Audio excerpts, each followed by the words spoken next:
భారత్ జట్టు మొదటి టెస్ట్ రెండో రోజు ఆటలో పూర్తి ఆధిపత్యాన్ని ప్రదర్శించి బంగ్లాదేశ్ను చిత్తు చేసి 3 చెరువుల నీళ్లు తాగించింది. బంగ్లాదేశ్ జట్టుకు ఏమాత్రం అవకాశం ఇవ్వకుండా భారత బౌలర్లు సూపర్ పర్ఫార్మెన్స్తో ఊపిరాడనీయకుండా చేశారు. ముఖ్యంగా బుమ్రా ఏకంగా 4 వికెట్లు పడగొట్టి బంగ్లాదేశ్ పతనాన్ని శాసించగా మిగతా బౌలర్లు కూడా తమ వంతుగా బంగ్లాదేశ్ భరతం పట్టారు. దీంతో బంగ్లాదేశ్ జట్టు 149 పరుగులకే ఆలౌట్ అయింది. బంగ్లాదేశ్ జట్టు ఫాలో ఆన్ ఆడే అవకాశం ఉన్నా కూడా బంగ్లా జట్టుకు టీమిండియా ఫాలో ఆన్ ఇవ్వకపోవడానికి ఒక బలమైన కారణం ఉంది. అదేంటంటే, ఒకవేళ బంగ్లాదేశ్కు ఫాలో ఆన్ ఆడమని ఇచ్చి ఆ జట్టులోని బ్యాట్స్మెన్ గనక బాగా ఆడితే అటువంటప్పుడు టీమిండియా 4వ ఇన్నింగ్స్లో లక్ష్యాన్ని ఛేదించాల్సి వస్తుంది. ఇది టెస్ట్ మ్యాచ్ కాబట్టి, అది కూడా చెన్నైలో జరుగుతుంది కాబట్టి 4వ ఇన్నింగ్స్లో బంతి బాగా స్పిన్ అవుతుంది. బంగ్లా జట్టులో మంచి స్పిన్నర్లు ఉన్నారు. అటువంటప్పుడు 4వ ఇన్నింగ్స్ టీమిండియా ఆడవలసి వస్తే అప్పుడు లక్ష్యం చిన్నదిగా ఉన్నా బంగ్లాదేశ్ స్పిన్నర్లను ఎదుర్కోవడం కష్టమయ్యే అవకాశం ఉంది. ఈ విషయాన్ని దృష్టిలో ఉంచుకుని టీమిండియా ఫాలో ఆన్ ఇవ్వకుండా 3వ ఇన్నింగ్స్ని ఆడింది. రోహిత్, గంభీర్ ఇద్దరూ కలిసి బంగ్లాను ఫాలో ఆన్ ఆడనివ్వకూడదు అని డిసైడ్ అయ్యారు. దీన్ని బట్టి చూస్తే 4వ ఇన్నింగ్స్ ఆడే బంగ్లా జట్టుకు మన స్పిన్నర్లు చుక్కలు చూపించడం ఖాయంగా కనపడుతోంది. గంభీర్, రోహిత్ వేసిన ఈ ప్లాన్ సక్సెస్ అయితే భారత్ జట్టు మొదటి టెస్ట్లో కనీసం 200 పరుగుల తేడాతో గెలిచే అవకాశం ఉంది.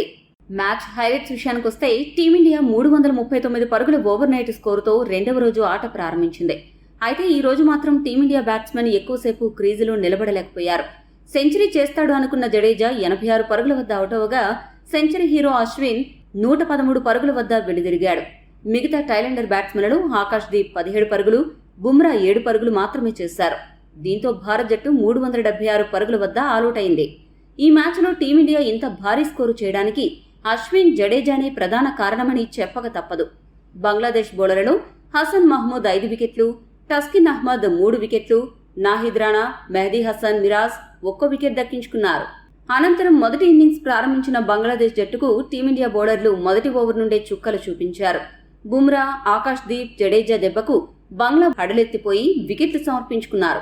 బుమ్రా వేసిన ఇన్నింగ్స్ మొదటి ఓవర్ చివరి బంతికి ఓపెనర్ ఇస్లాం 2 పరుగులకు క్లీన్ బౌల్డ్ అవ్వగా ఆ తర్వాత ఆకాశ్దీప్ ఒకే ఓవర్లో వరుస బంతుల్లో ఓపెనర్ జాకిర్ హసన్ను 3 పరుగులకు, 4వ స్థానంలో వచ్చిన మోమినుల్ హక్ను గోల్డెన్ డకౌట్ చేసి డబుల్ స్ట్రోక్ ఇచ్చాడు.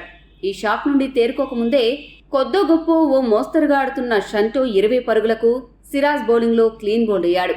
ఆ తర్వాత మరోసారి బుమ్రా ఎంట్రీ ఇచ్చి ముష్ఫికుర్ రహీంను 8 పరుగుల వద్ద అవుట్ చేశాడు.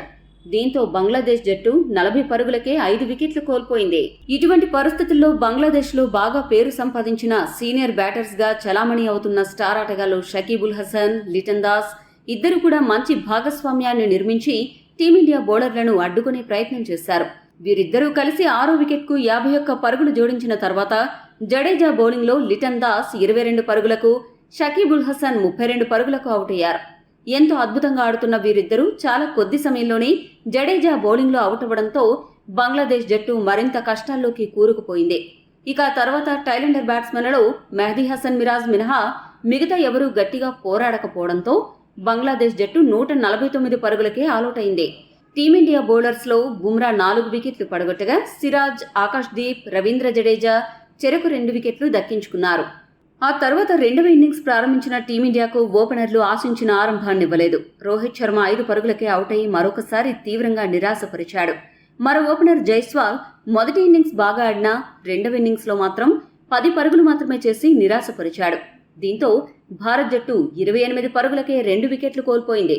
ఇటువంటి పరిస్థితుల్లో గిల్, కోహ్లీ ఇద్దరూ కలిసి జాగ్రత్తగా ఆడుతూ బంగ్లా బౌలర్లను చక్కగా ఎదుర్కొని స్కోరు బోర్డును ముందుకు కదిలించారు.